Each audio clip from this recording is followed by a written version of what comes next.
Dear learners, so far in this module, we have got an idea about the concept of communication, the functions of communication, and the different communication theories.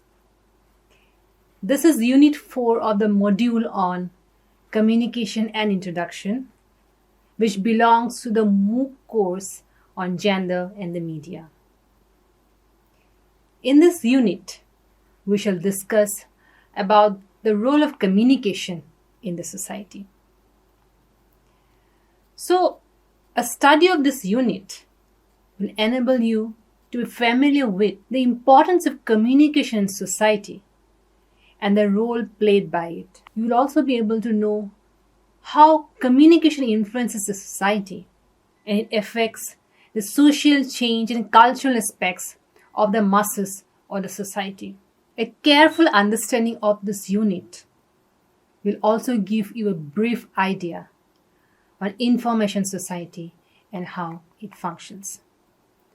So basically this particular unit is on communication and society, and a brief overview of this unit will give you a wonderful understanding of how communication tries to interplay, tries to communicate, tries to correlate the different elements in the society. Now moving on, you are already very much familiar with the broad concept of the communication process and also its various aspects in today's context. Communication has managed to establish itself as a fourth basic human need after food, shelter, and clothes for human beings.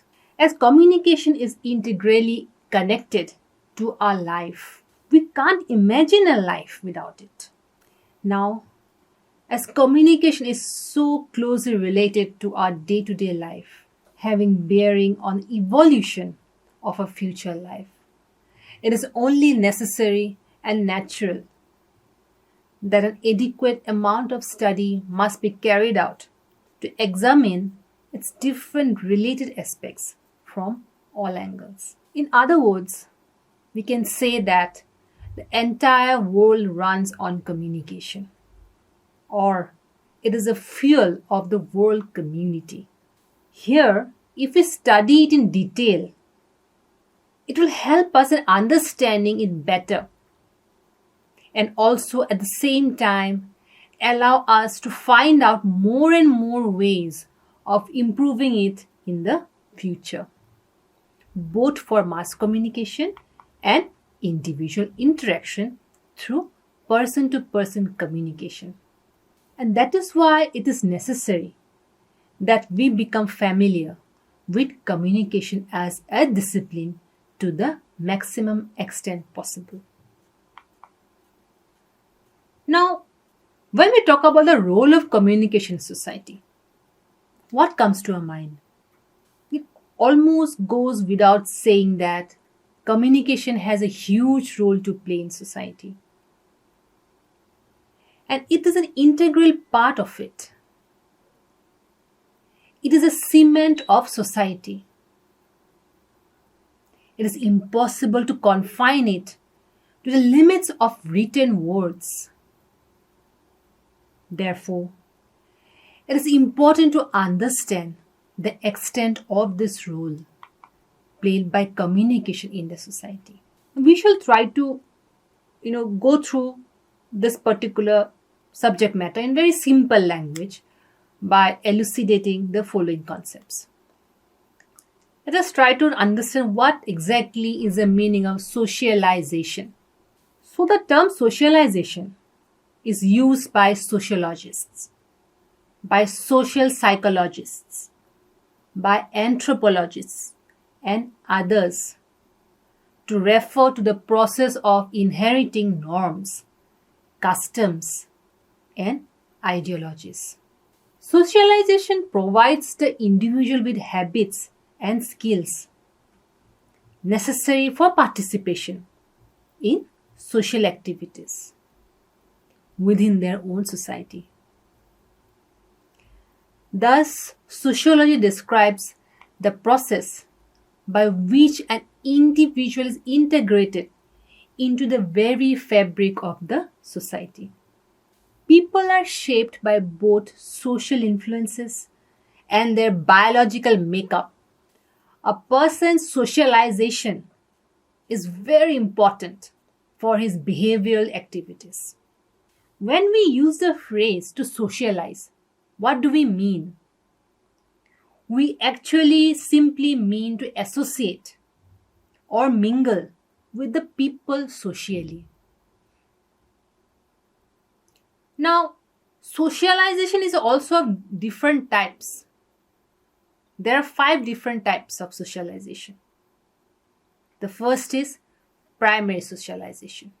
Now, primary socialization occurs when a child learns the attitude, the values, and actions appropriate to individuals as members of a particular culture.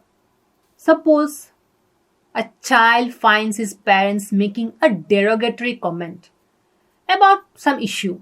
Then the child may think this behavior is acceptable because he or she is observing their own parents speaking in a derogatory manner.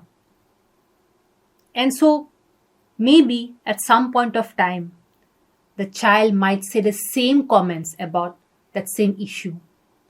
This is primary socialization. Now, secondary socialization is a little bit different. This is another important type of socialization, that is secondary socialization.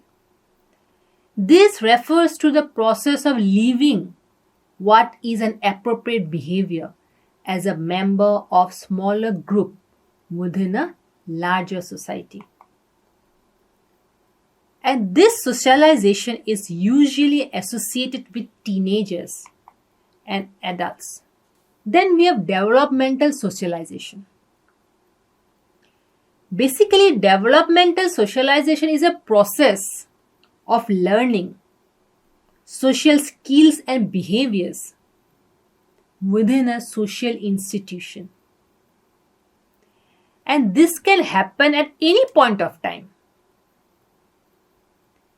It is a critical part of development, helping the people learn how to fit into society and perform as its members. Then we have anticipatory socialization.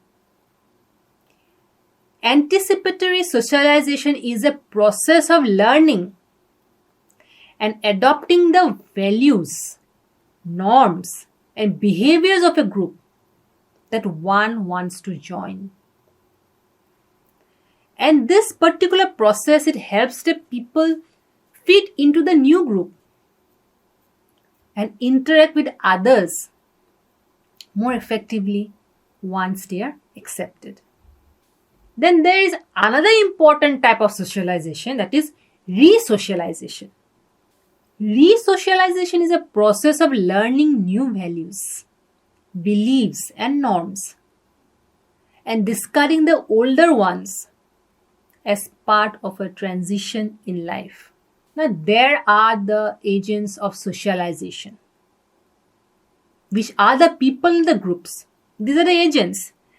And people and groups, it influences our behavior, our emotions, our attitudes. So basically, they are the agents of socialization because they influences our behavior. They influence the way we behave in a society. Now, socialization also has a greater role to play in the society. And in this regard, the mass media has assumed greater significance. Mass media has emerged as an important social force in its primary function of communicating with the masses. We may take the example of the link existing between a television as a mass media and education and socialization of children. Now, there are many theories. Theorists are there like Pearson's, who have recognized that socialization continued from the childhood to adulthood. It continues. It's a continuous process. It doesn't stop in the middle.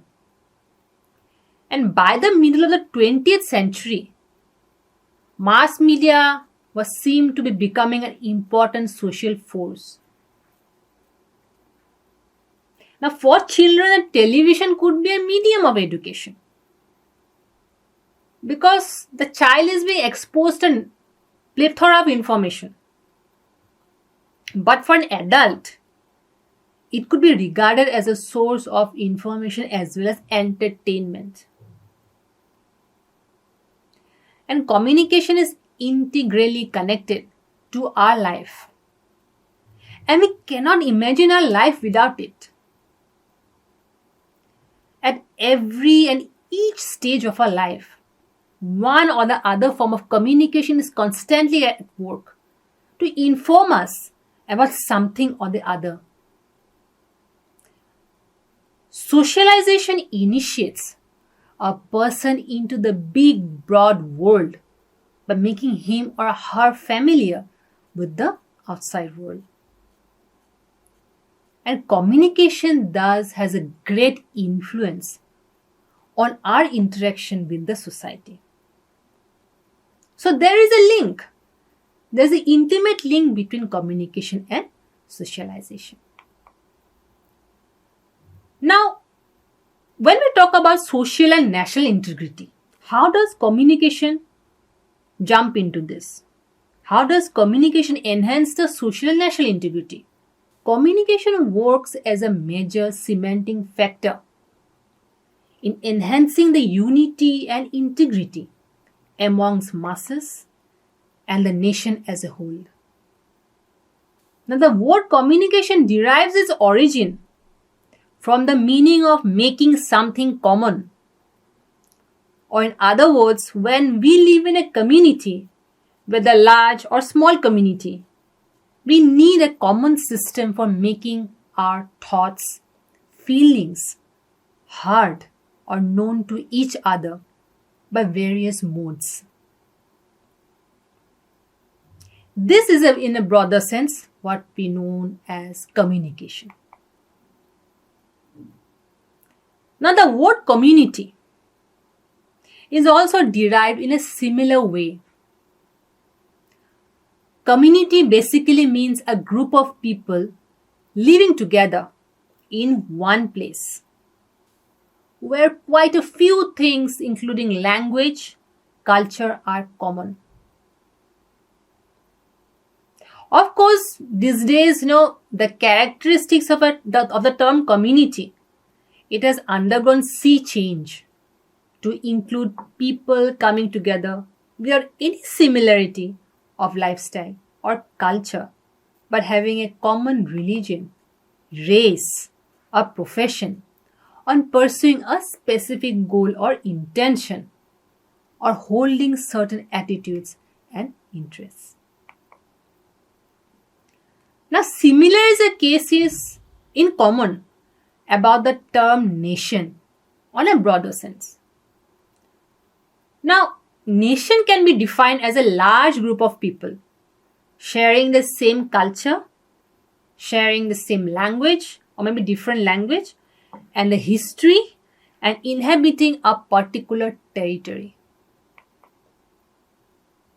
Let us try to understand this with the help of an example. Before the British rule in the Indian subcontinent, stretching from the present-day Afghanistan to Myanmar and Sri Lanka, the entire area was divided into a few major kingdoms. Mostly there were hundreds of princely states. There were other zamindar estates as well. There was no existence of formal integration among them, at that point of time, because of the vast differences in language, vast differences in culture, in the lifestyle, prevailing the constituents. It was a huge area. However, this had all changed when the British government introduced a formal system of education across the country, from primary to higher level in English and also in local languages. So within a short period of time, this introduction of English-based educational system has immensely helped in making communication among people from different regions of this vast country a distinct convenience. So it gradually paved the way for a feeling of unity among the people, cutting across regions. Exchange of views, and other words, communication, became much more convenient, which ultimately led to the emergence of the freedom struggle in due course of time. Thus, communication plays a pivotal role in securing social and national integration among the people. Now, it is a country in which independent media also plays a crucial role in facilitating the participation of citizens in the democratic process. And it does so by providing information and analysis on many different issues concerning the masses at the grassroots level. Now, the question that arises is why we are giving so much emphasis on communication.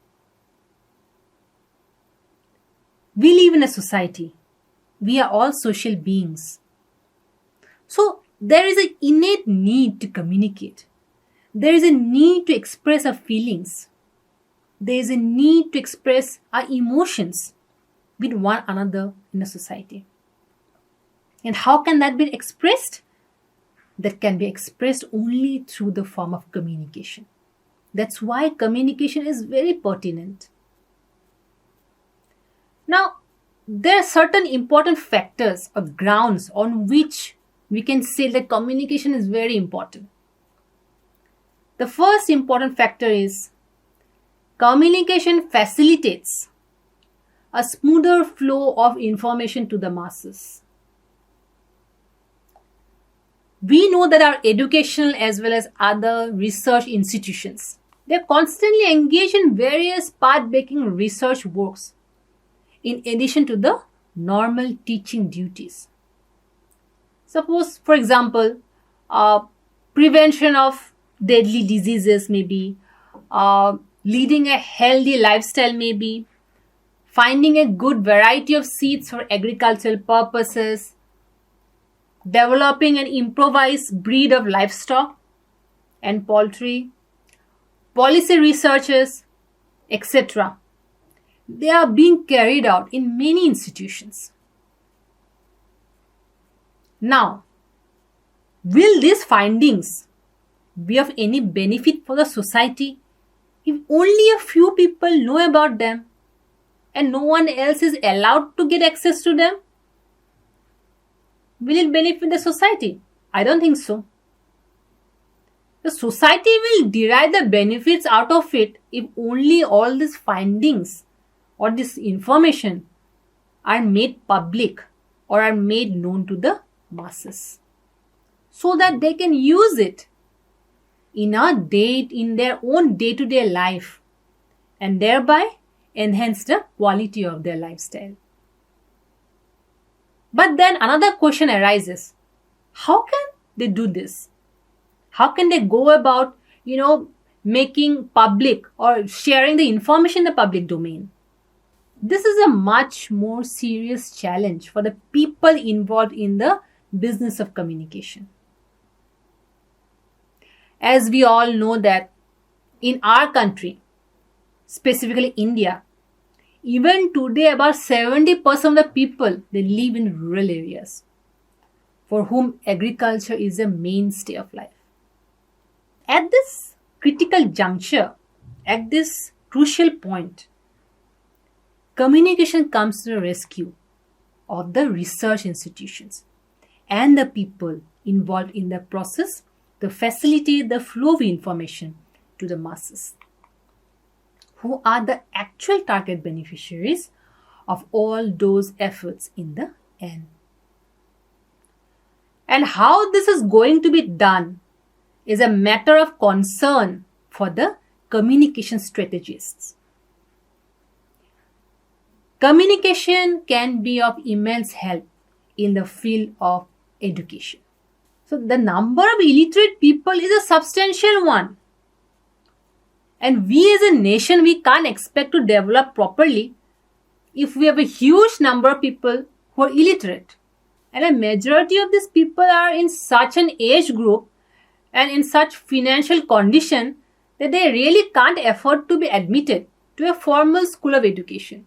And that is why communication can be of great help in delivering the benefits of modern day education and knowledge to those people at their doorsteps, so that even without going to school or college, they can become literate.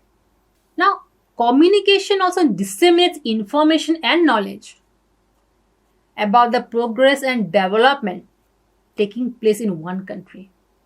Whenever any new development-oriented scheme is announced by the government, often there is a problem in making the people aware of the schemes in a convenient and cheaper method. During such times, communication is the only alternative that can facilitate such dissemination of information and knowledge. Another important effect of communication, or in other words, another important role of communication, is felt in the promotion of harmony and fellow feeling among the masses. It does so not only among the people of a country, but also among even groups at war or fighting with each other. I'm sure most of you will remember the pressure valve theory behind the British government's initiative to establish the original Congress Party in Mumbai. Now, we all know that around the 1880s, there was widespread resentment that was growing in the minds of the educated people, who were getting restless that the British government was not paying enough attention to the country's issues. The Congress Party was formed as a means of easing the pressure from those people and made them feel that the government was actually doing something in this regard. And in order to make this particular information known to the people, in order to disseminate this particular information to the people, this was an initiative which we can term as communication deemed necessary for informing the people. Moreover, you all must be familiar with the term and demand that dialogues should be initiated with secessionist and dissenting groups, making their presence felt in the society from time to time. Now, this particular term, dialogues, is nothing but a way of communication for bringing the dissenting parties into the negotiation table and thereby find a peaceful solution to complex issues. Now let us try to understand the impact of society on communication process. How can society impact the entire communication process? Society and communication are integrally connected with each other. And they are bound to influence each other because it is not one-sided activity. It is normally said that communication or mass communication is a near perfect mirror of the society of any nation across the globe. If a person would like to study the nature of a society or a nation, one just needs to carry out a thorough study of the mass media system of that nation. And a good idea about the nation's characteristics would be revealed. Now, let us take the example of a democratic nation. Here what happens with a high value and freedom of expression we will find that the mass media is considerably free from any coercion or pressure from any party, whether political or commercial.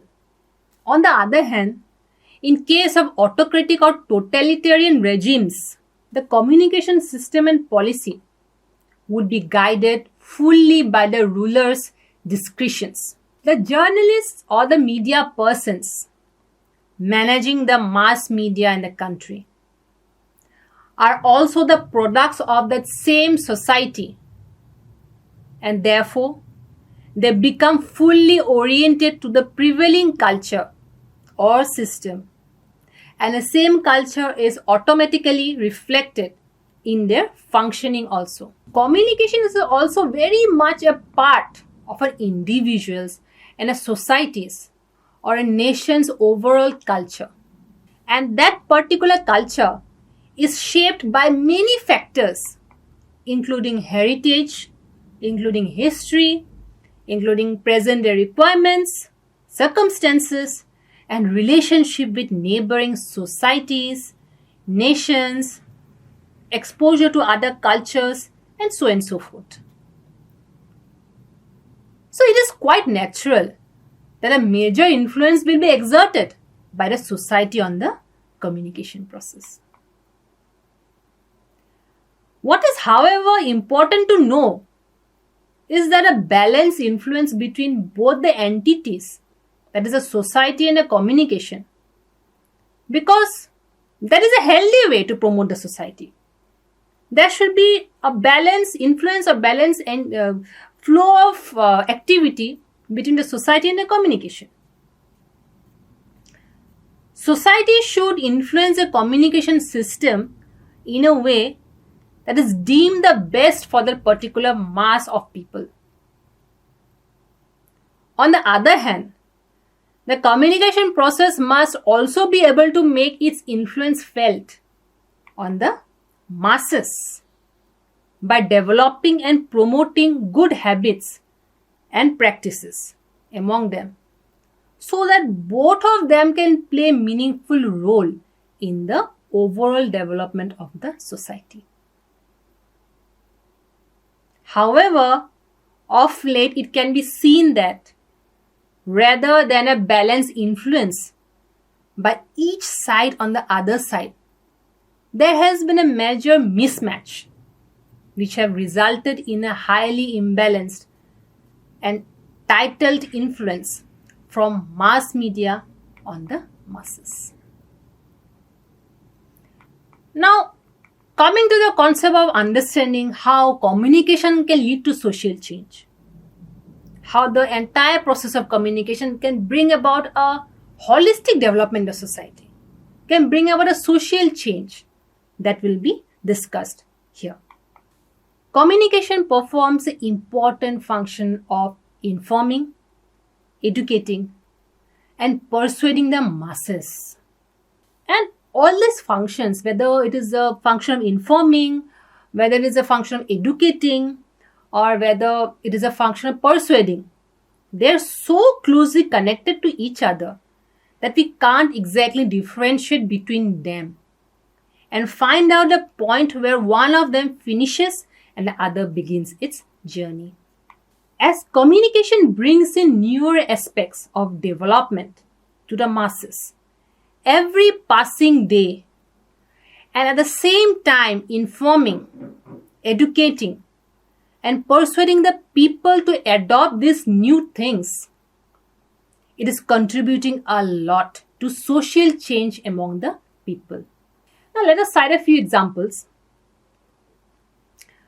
Nowadays, a big portion of our population, especially those living in the city areas and towns, they're very much prone to celebrating and observing those festivals and occasions which we were not exactly part of our traditional culture at all.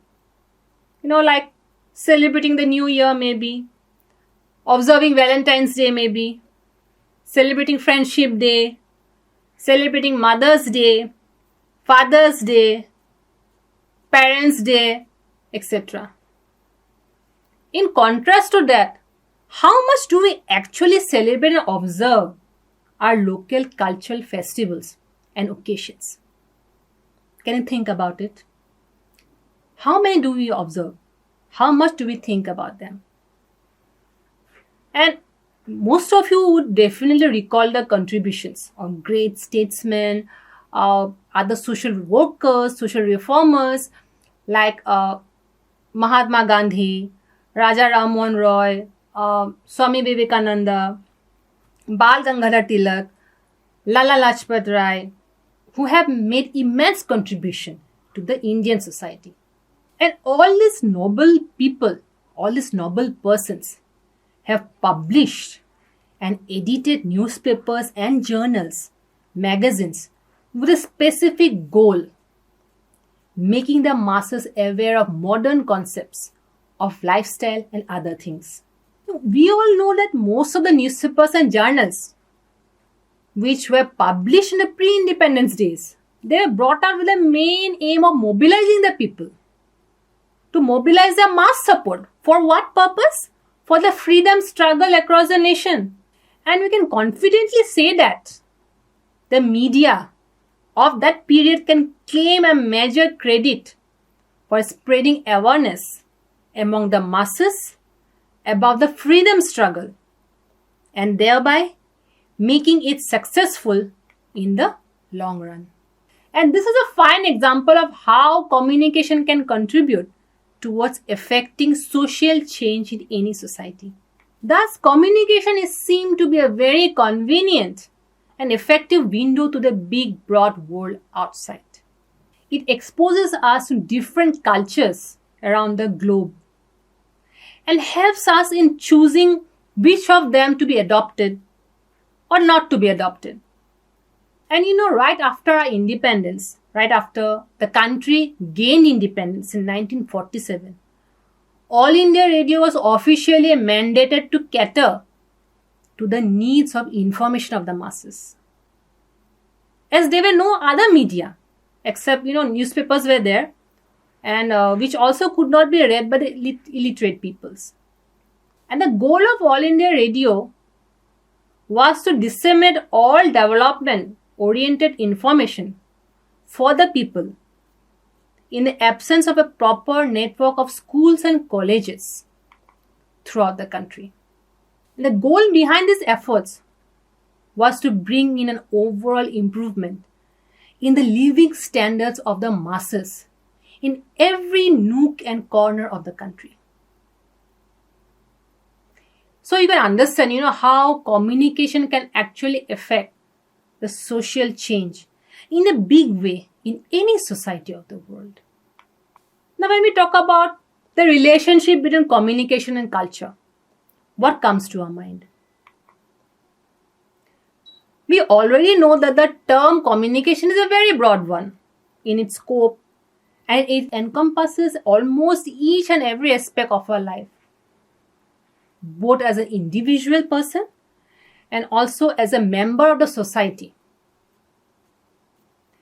In simple words, communication is anything that reflects or sends some idea about anything. Now we are going to talk a little bit about the relation between communication and culture. But before going into it, before discussing it, let us deliberate on culture. What exactly is culture all about? To a layman, or in common parlance, culture is the overall lifestyle of the people in a society or in a family. It comprises our mindset, it comprises our literacy level, the intellectual capacity, way of living, level of empowerment of the mind, etc. So in a way, our culture also communicates something very strongly to the other persons or societies or nations in the world. Everything from such small things as our physical gestures or maybe other non-verbal communication, preferences for something special, to our ethos, our cultural forms like songs, dances, art, theatre and literature, which are part of our lifestyle, also denotes something about our society or the individual personality. And this is one type of communication in its own rights. And after coming into contact with people from other cultures, we communicate within us and accept or reject others' systems.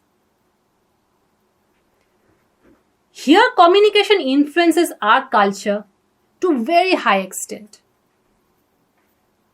For example, by exposing ourselves to different cultural practices all over the world, communication facilitates an assimilation of cultures from different nations or societies. And it thereby helps in creating, a newer form of culture amongst us.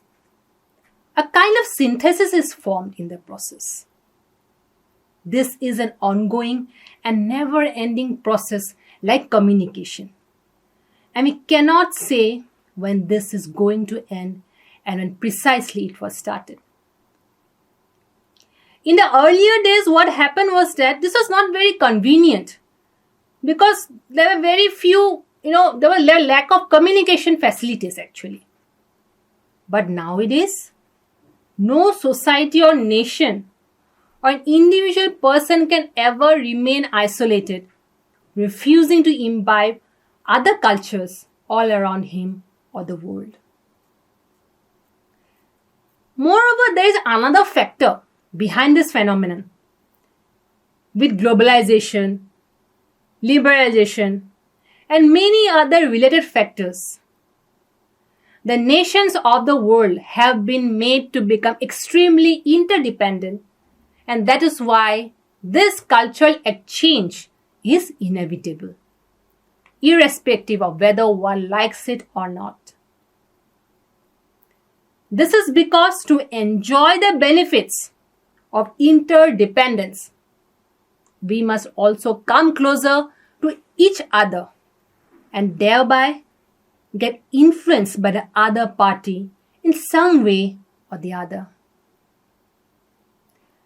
There is another important phenomenon experienced here. Now, it is a normal human instinct that every person, whether the person may be a man or a woman, he or she likes to spread around his or her area of influence. The same is the case with societies and the nations of the world. So here a significant majority of the world nations try to influence the cultures of other nations and countries so that the clout of the country increases in other regions of the world. Like for example, the United States, they have their American centers. The United Kingdom have their own British Council offices. And even Russia have their Russian cultural centers all over the world, through which they have been trying their best to enhance the level of their cultural influence over other nations all over the world. And this particular influence is very much there for us to be seen.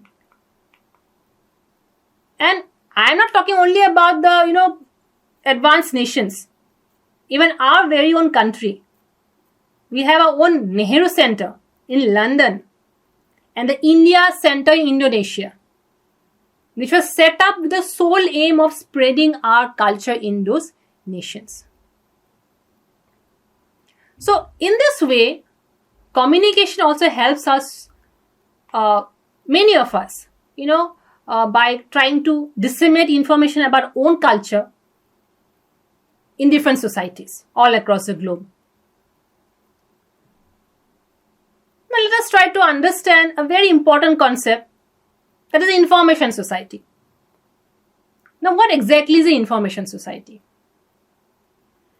An information society is one where the members or people of the society lead a life which is largely facilitated by an efficient management of various kinds of information. Suppose, for example, a person wakes up in the morning to the tune of an alarm in his computer or mobile phone.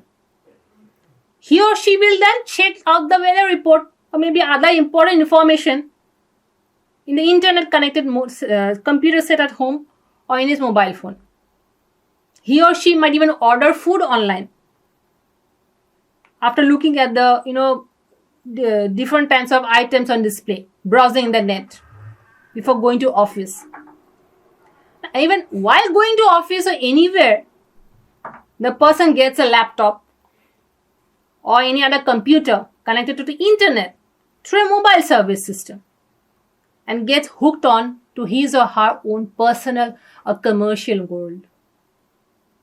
And once settled in office, the same person again checks his or her own email messages, replies to those which necessary to be replied early, maybe get into some video conference, and so on and so forth.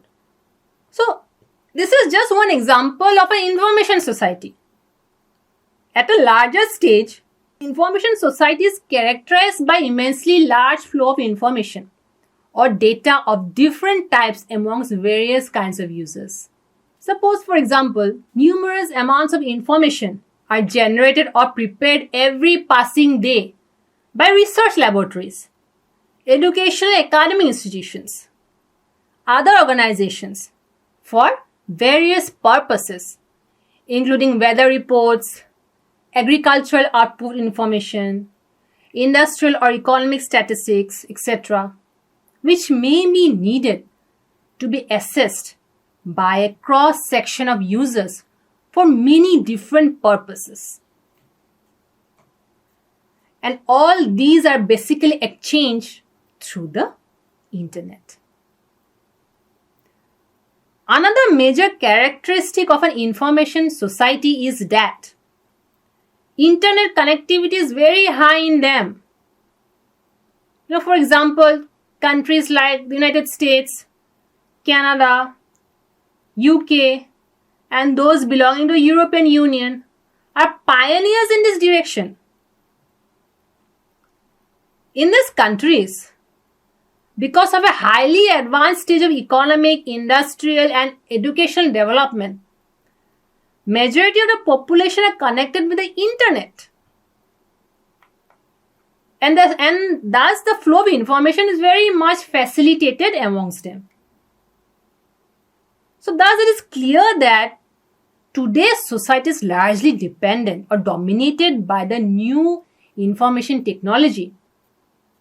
And even a less advanced country like India feels its impact in no small measure. But the penetration of internet connection is still very low in India if you compare to other developing countries. On the whole, information technology is being increasingly used worldwide, making it possible for the different countries, for different societies to engage in conversation, to engage in communication, and to engage in collaboration on a variety of issues. Now, when we're talking about information society, we should also understand the new information order. Now, since the last decade, there has been a sea change in the field of information flow or dissemination in our society. Earlier, it was mostly one-way top-down dissemination. That is, information, messages of news or entertainment programs were broadcast, telecast or published from a very few important sources. And the masses, and general people were using them because as they were served with hardly any other option of having a say in the process. But today, with the advent of state-of-the-art technological developments all over the world, there has been an increasing emphasis on a two-way flow of exchange of ideas and information amongst the mass media and the audience. Besides, technologically also, there has been a major change in the situation resulting in the convergence of media and communication. have a computer set connected with internet, we can easily access newspapers, television, or other radio programs. Interactivity and playing something on demand have become the mainstay of this new information order.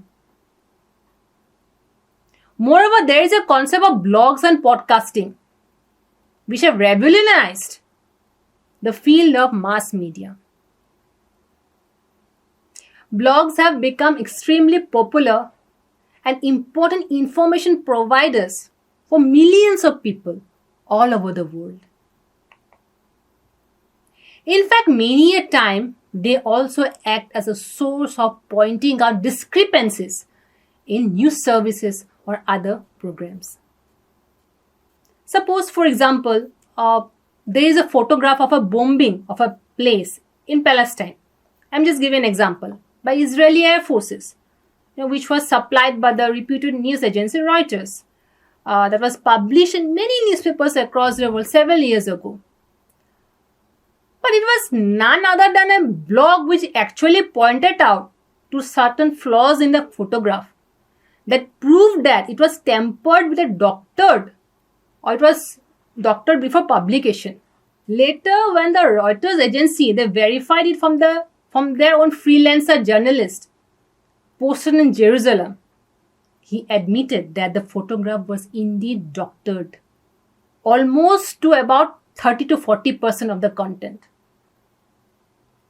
So you see how new information order can also be a boon to the society or a bane to the society.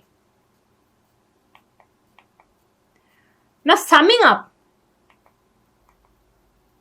in this discussion, we have tried to analyze about the overall concept of importance of communication for the society and also what is an information society.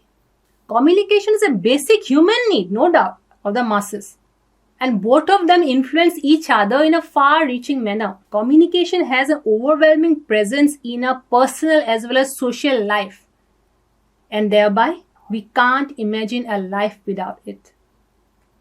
It is so integral to our life that it even influences our socio-political and economic aspects, in addition to our culture. It also goes on to affect changes in the social system amongst us. Communication is such an aspect which is supposed to reflect about our society like a true mirror. A good communication system also leads to the evolution of an information society where majority of the population are connected through the internet and the life is very much influenced or governed by different aspects of the internet connected systematic network. And this is a phenomenon that we can see more commonly in the developed countries or in the developed societies of the world. And in order to compete with these nations or in order to compete with these developed societies, many of the developing countries are also trying to initiate information networks for letting their population to enjoy the benefits of a wired world that is information society. It is basically a question of saving a lot of time and money along with efficiency and accuracy among all things. With this, we have come towards the end of the first module on communication and introduction of the MOOC course on gender in the media. Thank you all once again.